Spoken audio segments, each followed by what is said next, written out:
Hi guys, it's Morgan and welcome back to my channel.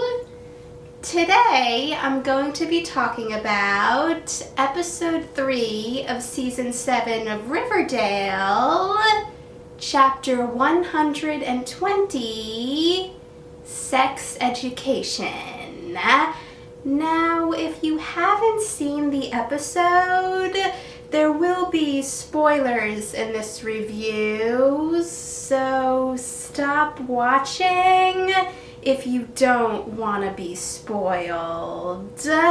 So, here's my review for episode 3 of season 7 of Riverdale, chapter 120, Sex Education.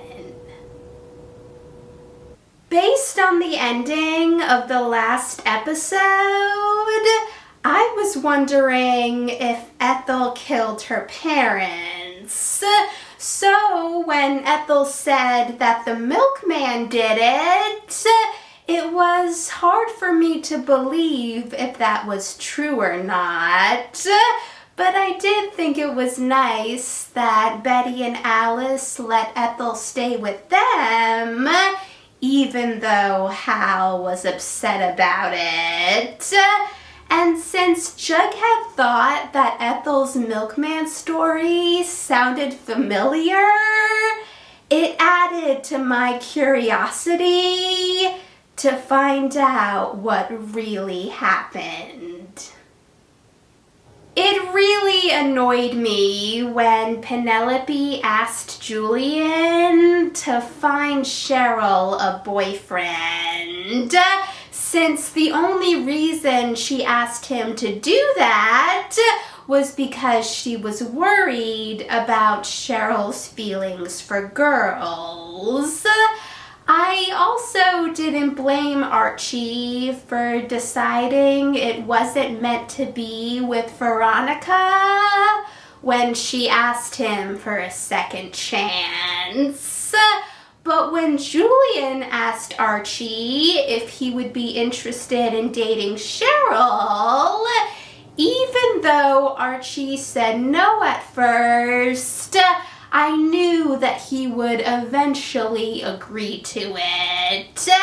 And even though I obviously want Cheryl and Tony to get back together, I was curious to see how the Archie and Cheryl storyline would go. I felt sorry for Kevin when he was hiding from Betty, but I also understood why, since he's dealing with his feelings for Clay. So I thought it was really cute when Clay invited Kevin to see him perform at the dark room.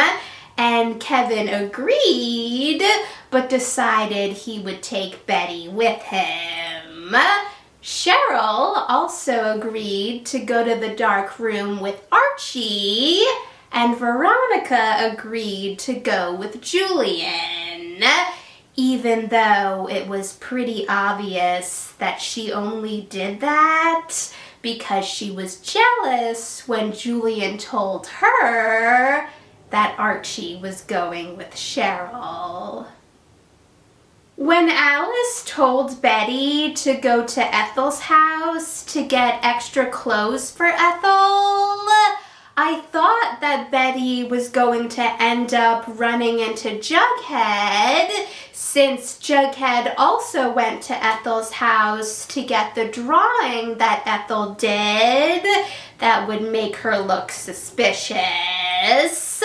But when Jughead heard Betty come in, he thought she was the police and climbed out the window, and Betty found the sex book. When Jughead realized that the reason Ethel's milkman story sounded familiar was because it was the story in a comic book that Jughead and Ethel both read, I understood why he thought it was just a coincidence, but it did make Ethel look even more suspicious. Cheryl was obviously turned on watching Tony's performance at the dark room, so I felt really sorry for her when she asked Archie to take her home. Cheryl and Kevin's storylines this season make me feel really sorry for gay people in the 50s because they weren't able to outwardly express who they were since it wasn't widely accepted at that time. I also felt really sorry for Cheryl when she was crying after she kissed Archie, since it was obvious that she didn't like it. But it did lead to them dating. I didn't blame everyone for being confused after their sexual education lesson. So when Veronica decided to throw a makeout party and said things weren't going to be the same, it made me curious to see what was going to happen, especially considering the way Veronica and Archie looked at each other. I understood where Betty was coming from when she told Kevin that she wanted him to prove that he loves her, but it obviously wasn't going to be easy for him. But I thought it was really sweet when Clay told Kevin he likes boys, but since not a lot of people know that, he was hoping he could trust Kevin to keep it a secret, and Kevin said that he would.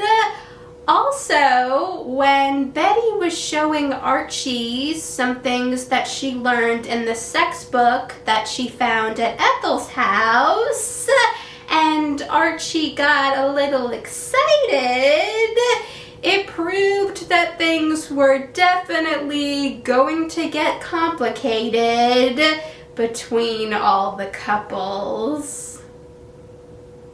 It made me worried when Jughead was being questioned because someone saw him leaving Ethel's house, since that clearly made him look really suspicious. But it was really nice to see that Jughead trusted Ethel and didn't believe she would be capable of killing her parents. When everyone was playing the game where the boys had to open an envelope with a number in it and then kiss the girl who corresponded with that number, and Jughead got Betty, there definitely seemed to be something between them when they kissed. I also thought it was funny that Veronica used Jughead to get away from Julian, but it was really nice to see Veronica and Jughead bonding. It was pretty funny when at first Penelope was happy when Julian told her that Cheryl was with Archie, but then she got angry when she saw the hickey on Cheryl's neck. But to be honest, I don't think it was an actual hickey. I think Cheryl just wanted revenge on Penelope and Julian when she found out that Julian had told Archie to ask her out. Also, when Betty was writing in her diary that things had to change and was looking out through the window at Archie, I thought she was going to break up with Kevin. But instead, she gave Kevin the sex book so he could study it.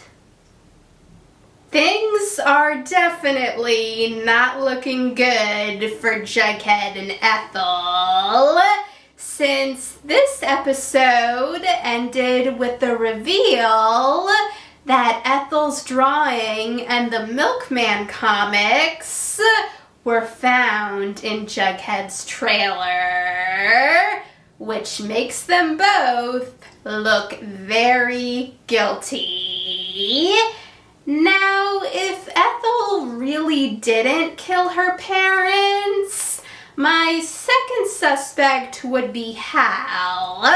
I mean, he was the Black Hood, and he's alive in this decade. So who's to say he's not killing people again? Thanks for watching, guys! If you saw the episode, let me know in the comments what you thought about it.